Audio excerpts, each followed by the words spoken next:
అమ్మ, ఆ! రానున్నది గణేష్ నవరాత్రులు. అవును. ఒకప్పుడు గణేష్ నవరాత్రి అంటే చాలా నియమ నిష్టలతో ఒక పద్ధతిగా చేసేవాళ్ళు. అవును. ఇప్పుడు సినిమా హీరోల యొక్క బొమ్మలను గణేశుడికి పెట్టేసి చేస్తున్నారు. ఒకటి. అవును. ఇంకొకటి అనవసరమైన డీజేలు పెట్టుకొని, సినిమా అవును. పాటలు పెట్టుకొని చేస్తున్నారండి. హ్మ్. గణేష్ నవరాత్రులు ఏ విధంగా చేసుకోవాలి? ఎలా చేసుకుంటే సంపూర్ణ అనుగ్రహం కలుగుతుంది? చాలా చక్కని క్వెషన్. అయితే మనకి స్కంద పురాణ ప్రకారము ఆహ్, వినాయక వ్రతము అనేది, వినాయక పూజ అనేది ఇలాగే జరుపుకోవాలి అని ఒక నియమ నిబద్ధత అయితే ఉంది. ఓకే. శివుడు చెప్పాడు, పార్వతీ చెప్పారు, తర్వాత మన ఋషులు కూడా ఇలాగే చేసుకోవాలని చెప్పారు. కానీ వేలం వెర్రి పైత్యం ప్రకోపించి ఇలా చేస్తే బాగుంటుంది అని ఒక్కొక్క సంవత్సరం ఒక్కొక్క రీతిలో రకరకాల అంటే వాళ్ళ తాలూకా పైత్యాన్ని ఆహ్, చూపించడం కోసం, ఫేవరిజం చూపించడం కోసము ఆహ్, వివిధ ఆకృతులతో సినిమా యాక్టర్లు, క్రికెటర్సు, అవును. దేశ నాయకులు ఇలా రకరకాల ఆకృతులతో వినాయకుడిని చేసి వీధిలో నిలబెడుతున్నారు. అయితే ఇది ఎంతవరకు మంచిది అంటే కనుక అస్సలు మంచిది కాదనే చెప్పాలి. ఓకే. అలా చేసుకోవడం వల్లే మనకి ఇన్ని రకాలైన ప్రకృతి వైపరీత్యాలు కానీ, హింసాకాండ కానీ, ఒక పద్ధతిగా ప్రజలు నడవలేకపోవడం కానీ, అకాల మృత్యువు కానీ ఇలాంటివన్నీ జరుగుతున్నాయి. అయితే రెండవది రకరకాల డీజేలు పెట్టి, రకరకాల సాంగ్స్ పెట్టి మొదట్లో శుక్లాంబరధరంతో ప్రారంభించి అవును. అది అయిపోంగానే ఇంకా పైత్యము అది ఏంటంటే అసభ్యకరమైనటువంటి పాటలు పెట్టుకుంటూ అది మరి పూజ అంటారా, క్లబ్ డాన్సింగ్ అంటారా, రికార్డింగ్ డాన్స్ అంటారా, అది ఏమంటారు అనేది పెట్టిన అంటే ఎవరైతే పెడతారో లీడర్సు, అంటే రాజకీయ నాయకులు కాదు, ఎవరైతే ఈ యూత్. యూత్ హ్మ్. దీనికి లీడర్స్ అంటూ ఎవరో ఉంటారుగా, అవును. వాళ్ళ కనుక కొంచెం విజ్ఞతతో కనుక చేసినట్టయితే అక్కడ భక్తిభావం అనేది ఏర్పడుతుంది. ఇలా ఇలా చేయడం వల్ల అరిష్టము, దరిద్రము, వినాశనమే తప్ప మనకి ఫలితాలైతే రావు.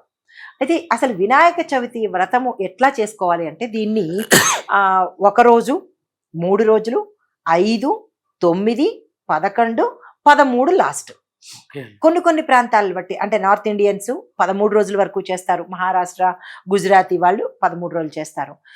కొంతమంది 9 రోజులు నవరాత్రి వ్రతాలు చేస్తారు. మన వైపు దక్షిణాది వైపు చేస్తారు. 11 రోజులు, 3 రోజులు, 5 రోజులు. మన ఇళ్లల్లో సాధారణంగా 3 రోజులు మాత్రమే చేసుకుంటాం. అయితే ఈ సౌలభ్యాన్ని బట్టి మనం ఈ రకాలుగా చేస్తాము. పందిళ్లలో నిలబెట్టిన వాళ్ళు నవరాత్రి ఉత్సవాలు చేస్తారు.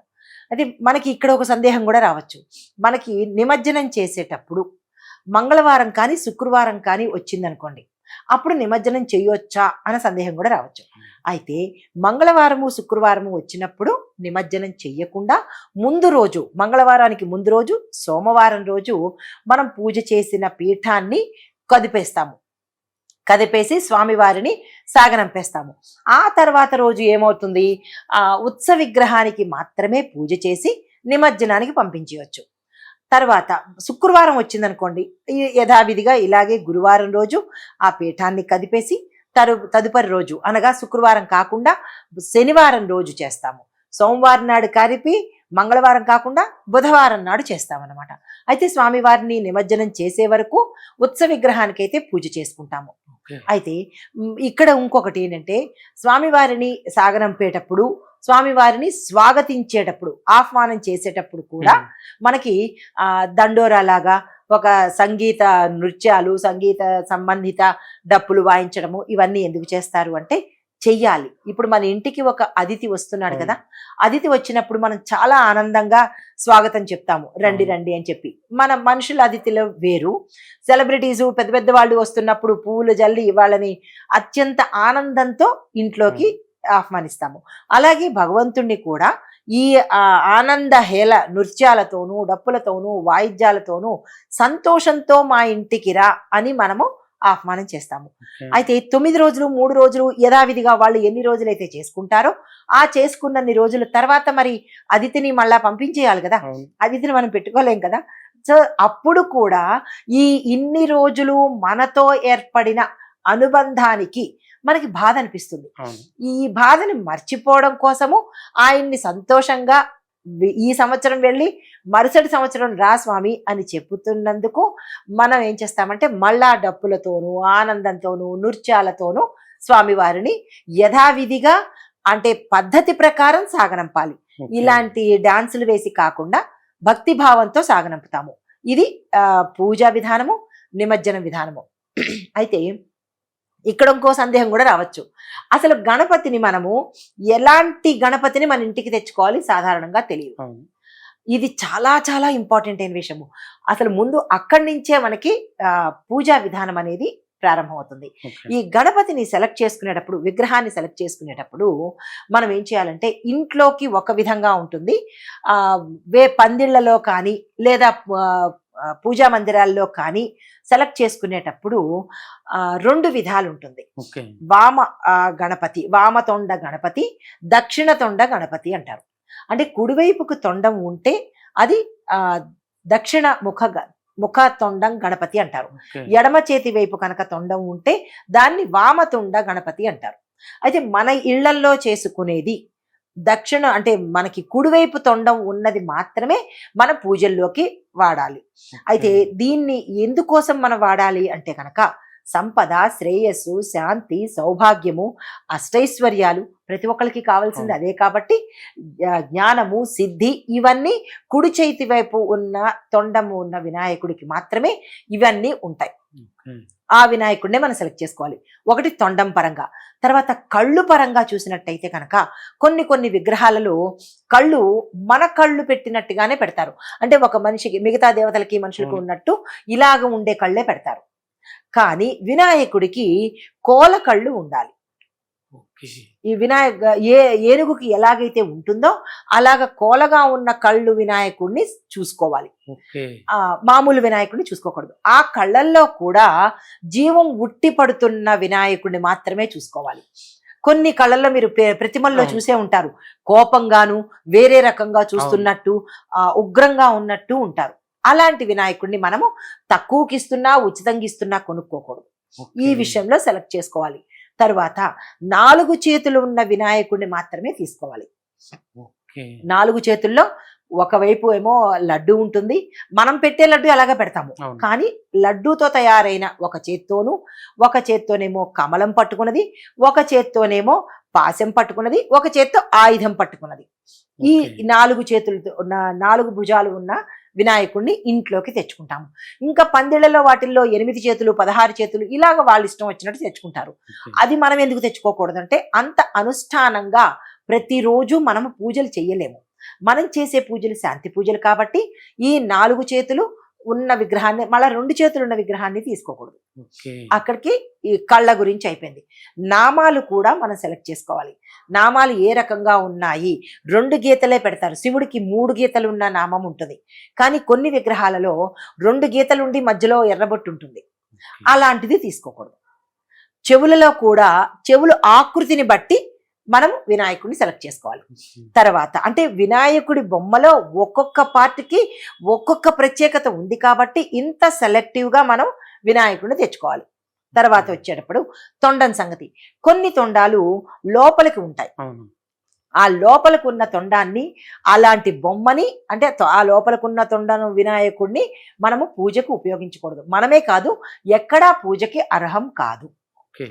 తర్వాత కొంతమందికి తొండము బయట పెట్టినట్టుగా ఉంటుంది. అంటే బయటకి ఇలా పొడుచుకుని చూసి వచ్చినట్టు ఉంటుంది.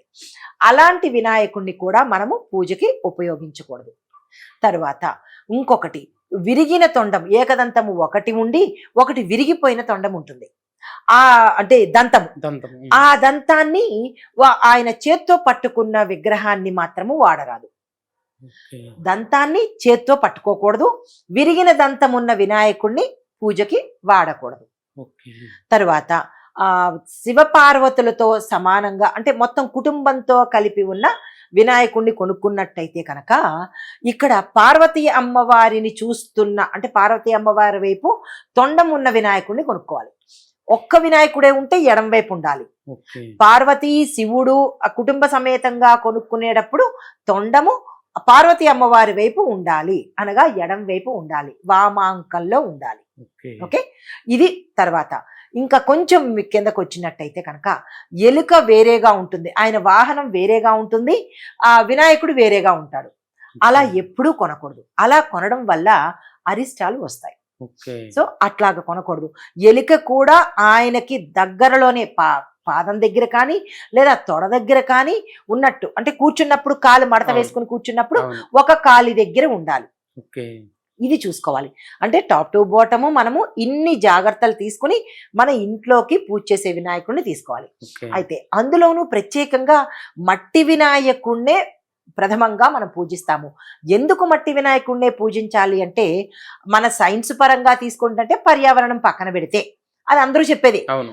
కానీ లోతుగా ఆధ్యాత్మికంగా చూసినట్టయితే కనుక అమ్మవారు మట్టితోనే కదా తయారు చేసింది. అవును. మరి మనకి పూర్ణఫలం కావాలంటే మట్టితోనే కదా చేయాలి. ఓకే.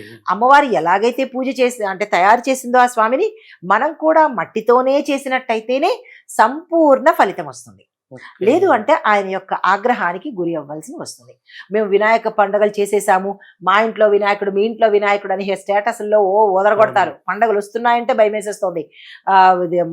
మొన్నటి వరకు ఒక రకమైన గోల, ఏంటి మా ఇంట్లో వరలక్ష్మి వ్రతము అవును. అని వాళ్ళు ఇష్టానుసారంగా బట్టలు వేసుకుని ఎవడు పడితో వాడితో చేసేస్తే అది పూజ ఎందుకు అవుతుందమ్మా? ఓకే. అది పూజ అనరు. చాలా చాలా దారుణాది దారుణంగా చేస్తున్నారు. అసలు చక్కగా పూజ చేసుకునే వాళ్ళు కూడా వాళ్ళు అలా చేశారు, మనం ఎందుకుని కుక్కల్ని పందుల్ని నక్కల్ని కూడా పక్కన కూర్చోబెట్టి పూజలు చేస్తారా? అవును. ఎంత మన పెట్టే అనిమల్స్ అయితే మాత్రము. ఇప్పుడు కుక్కలు మనకి చెప్పులు ఉన్నాయి నాన్న, చెప్పులు 2 లక్షలు పెట్టో 1,00,000 పెట్టో కొనుక్కున్నాం, లేదా 2,000 పెట్టో కొనుక్కున్నాం, తీసుకొచ్చి తల దగ్గర పెట్టుకుంటామా? దాని స్థానం అక్కడే కదా. అవునమ్మా. ఎంత ఖరీదైన చెప్పులైనా వెండి చెప్పులైనా అవి ఏవైనా సరే, ఎంత అందంగా ఉన్నా వజ్రాలు పొదిగినా దాని స్థానం ఎక్కడుంటుంది నాన్న? అలా అక్కడే ఉండాలి. ఏ వస్తువు ఎక్కడ ఉండాలో, ఎవరు ఎలా ఉండాలో అనేది మనకి సాధారణమైన బుర్రైనా మనకి తెలుస్తుంది కదా. అవును. మరి అలాంటిది కుక్కల్ని నక్కల్ని ఉడతల్ని అన్ని తెచ్చి పెట్టుకుని పూజ చేయడం అనేది, పూజాగృహంలో అది ఉండడం అనేది ఎంతవరకు సమంజసం? సెలబ్రిటీలైనంత మాత్రాన వాళ్ళ దేవుడికి చుట్టాలు కాదు, అవునా? వాళ్ళు దేవుడు బంధువులు కాదు, శాస్త్రానికి వాళ్ళు ఎక్కువేమీ కాదు. కాబట్టి ఇలాంటి విపరీతమైన పైత్యం ప్రకోపించినటువంటి పూజలు చేస్తే ఆ అనర్థాలే జరుగుతాయి తప్ప మనకి దానివల్ల ఫలితం అయితే రాదు. తోటి వారిని చూసి మెడకోసుకున్నామని వాళ్ళేదో తొడగోసుకుంటే మనం కూడా మెడకోసుకున్నట్టుగా ఉంటుంది తప్ప ఇలాంటి పూజలు అది రాను రాను మన సమాజానికి ఏమిస్తున్నాము? ఆ పూజల వల్ల మనం చేసే ఈ వ్రతాల వల్ల ఒక లాభము, దేశ క్షేమం కోసం మనం వీధి వీధిలోనూ పెట్టుకుంటాము, మన ఇంటి క్షేమం కోసం మన ఇళ్లల్లో పూజలు చేసుకుంటాము. మరి అటువంటిది మనం ఏం కోరి చేస్తున్నాము? ఇది చాలా చాలా అంటే అందరూ ఎవరు హర్షించకూడదు. దీన్ని తీసుకెళ్లి మీడియాల్లో పెట్టడము, ఆవిడ ఇలా చేసింది, మా ఇంట్లో మీ ఇంట్లో ఎదురింట్లో పక్కింట్లో అని ఇలా విచ్చలవిడితనాన్ని ఎంకరేజ్ చేయడం అనేది అది తప్పు. అదొకటి. తర్వాత అంటే అందరూ రిపీటెడ్గా చెప్పినప్పటికీ తప్పు తప్పు అని ఖచ్చితంగా ఖండించి చెప్పాలి. తర్వాత కుటుంబ పరంగా చేసుకోమని భార్య భర్త పిల్లలు అత్తమామలు తల్లిదండ్రులు ఇలా కుటుంబ పరంగా చేసుకునేవే వ్రతాలు పూజలు నోములు. ఎవడు పడితో వాడితో చేసేసుకునే వాటిని మనం పూజలు అనము. అలాంటి పూజలు చేయడం కూడా అనర్థమే. సరే, ఆ విషయం పక్కన తీసేద్దాము. ఇక మనకి వినాయక చవితిలో ఎవరెవరిని కూర్చోబెట్టి చేయించుకుంటారో ఎలా చేస్తారు అనేది తర్వాత మనం చూడవలసిన అంశం, తర్వాత తెర మీద చూద్దాం. అయితే కనుక ఇప్పుడు పూజా విధానం చూసుకున్నట్టయితే కనుక ఈ వినాయకుడి పూజలో ప్రధానమైన పాత్రలు పోషించేవి 3. ఒకటి పత్రి, రెండోది మోదకాలు, మూడోది అక్షింతలు. ఎందుకు ఈ మూడిటికే ప్రాధాన్యత వచ్చింది చెప్పండి చూద్దాం. ఎందుకు వచ్చిందమ్మా? ఒకటి, ఆయనకి అత్యంత ఇష్టమైనవి మోదకాలు అనగా ఉండ్రాళ్ళు. ఇంకా మిగతావి ఎన్నైనా పెట్టండి, ఇంటి నిండా పెట్టేసి మా ఇంట్లో నైవేద్యాలు అని పెట్టుకున్నా ఆయన స్వీకరించడు. మోదకాలు పెడితేనే ఆయన స్వీకరిస్తాడు అని ఖచ్చితంగా స్కంద పురాణంలో చెప్పబడింది. తర్వాత రెండవది అక్షంతలకు ఎందుకు అంత ప్రాధాన్యత అంటే, వినాయక చవితి రోజు కథ చదువుకున్న తర్వాత అక్షంతలు మర్చిపోయామనుకోండి, నీలాపనిందలు అన్ని నిందలు పడ్డంతో పాటు మన ఇంట్లో కూడా అశాంతి ఉండడము, ఆ మనిషి మీద ఎవరైతే అందరూ జల్లుకుంటారు, కొంతమంది మాత్రమే నాన్సెన్స్ గోన్సెన్స్ అనుకుని అది చదివినంత మాత్రాన పోతాయా, అవి వేసుకోకపోతే నష్టమా అని కొంతమంది అంటూ ఉంటారు కదా. దాని నష్టం, దాని వెనకాల నష్టం ఉంటూనే ఉంటుంది. వినాయక చవితికి అక్షంతలు కూడా అంత ప్రాధాన్యత. ఓకే. మూడవది పత్రి. ఎన్ని పూలైనా పెట్టండి, గంపెడి పూలు తీసుకొచ్చి పెట్టండి, మొత్తం వనం వనం తీసుకొచ్చి పెట్టండి, కాదు. ఆయనకి ఇష్టమైనది, ఆయన వరం ఇచ్చింది కూడా 21 రకాల పత్రితోనే నాకు పూజ చెయ్యండి అని చెప్పాడు. ఓకే. దీనికి ఒక చిన్న కథ ఉంది. ఉమ్. వినాయకుడు గజాసురుణ్ణి చంపడానికి వెడుతున్నప్పుడు మిగతా భక్తులందరూ ఆయనకి స్వాగతం చెప్పాలి కదా. ఆయన గబగబా గబగబా అడవిలోకి వెళ్ళిపోతున్నప్పుడు ఈ భక్తులందరూ పువ్వులు ఎక్కడా సమయానికి కనపడవు. మనకు కూడా ఒక్కొక్కసారి కొన్ని వస్తువులు అందుబాటులో ఉండవు. అప్పుడు ఏం చేశాడంటే ఈ భక్తులందరూ కలిసి అడవిలోకి పరిగెత్తి వెడుతున్న వినాయకుడికి ఆ ఆకులు ఈ ఆకులన్నీ కోసేసి పూజ చేసేయడం మొదలుపెట్టారు. అప్పుడు ఆయన ఒక క్షణం ఆగి ఆ భక్తుల వైపు చూశాడంట. చూసినప్పుడు ఆ భక్తులు ఏమని చెప్పారంటే, ఇది స్కంద పురాణంలో మనకి చెప్పబడిన కథ, సొంత కవిత్వం కాదు. అయితే అప్పుడు వెంటనే భక్తులకి ఏమని చెప్పాడంటే, ఏమిటి ఆకులతో పూజ చేశారు అంటే, మహానుభావ, మాకు ఎక్కడా ఈ వనంలో పువ్వులు కనపడలేదు, అందుకే మీ మీద భక్తితో కనపడిన ఆకులన్నింటినీ తీసుకొచ్చి మీకు పూజ చేయవలసి వచ్చింది అంటే, అప్పుడు ఆయన వరం ఇచ్చాడనమాట. పువ్వులకి ఎంతైతే ప్రాధాన్యత ఉంటుందో ఈ ఒక్కరోజు నా పూజకి ఈ 21 రకాల పత్రితో పూజ చేస్తేనే నేను స్వీకరిస్తాను అని వరం ఇచ్చాడు ఆ రోజు. ఇది మనము పత్రితో చేయవలసిన పూజలు. పువ్వులు లేకపోయినా పర్వాలేదు, పత్రి మాత్రం ప్రధానము. అందులోనూ 21 రకాల పత్రి ప్రధానమైనది.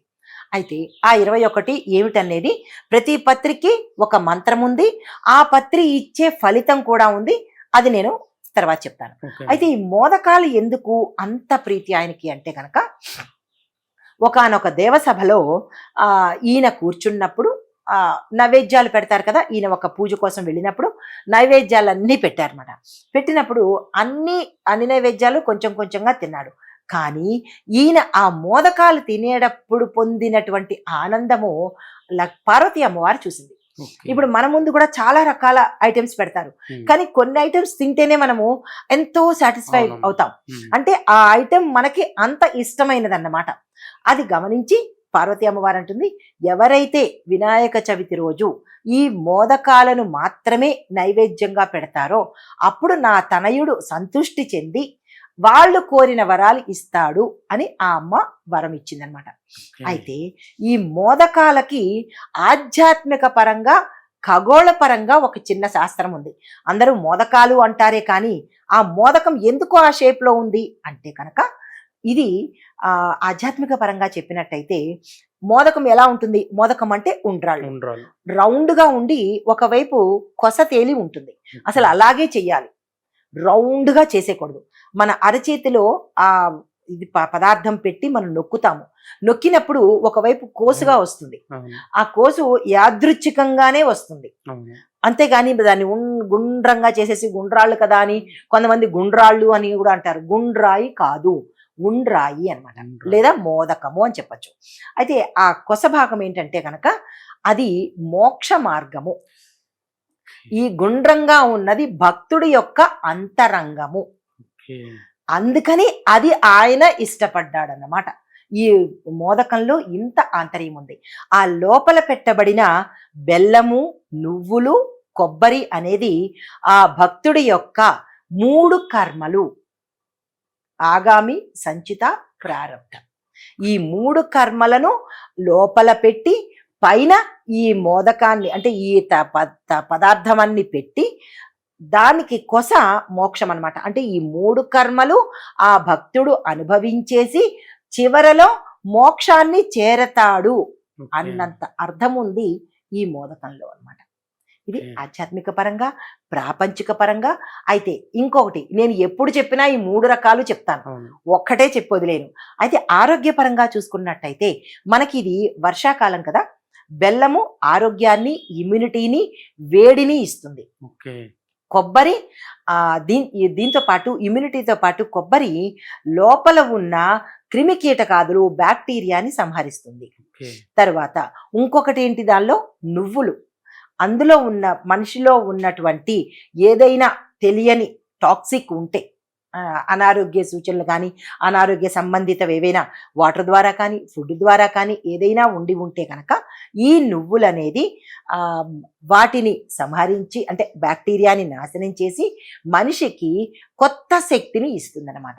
ఈ 3 పదార్థాలు చేసి తయారు చేసినటువంటి మోదకంలో ఇంత అంటే ఆధ్యాత్మిక పరంగాను, ఖగోళ అంటే జ్యోతిష పరంగాను, తర్వాత వైద్య పరంగాను ఇంత అర్థం ఉందన్నమాట.